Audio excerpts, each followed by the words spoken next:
Right English and wrong English. Let's get started. I saw a dream last night. I had a dream last night. My birthday is on March. My birthday is in March. She is actively seeking for work. She is actively seeking work. I can borrow you some money if you need it. I can lend you some money if you need it. He has black hairs.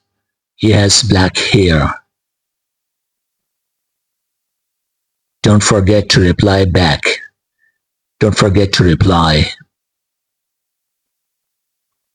I'm listening music. I'm listening to music. When I will arrive, I will call you. When I arrive, I'll call you.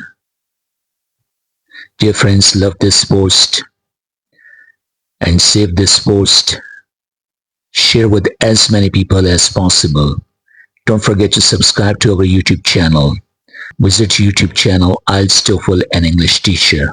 May God bless all of you. Amen.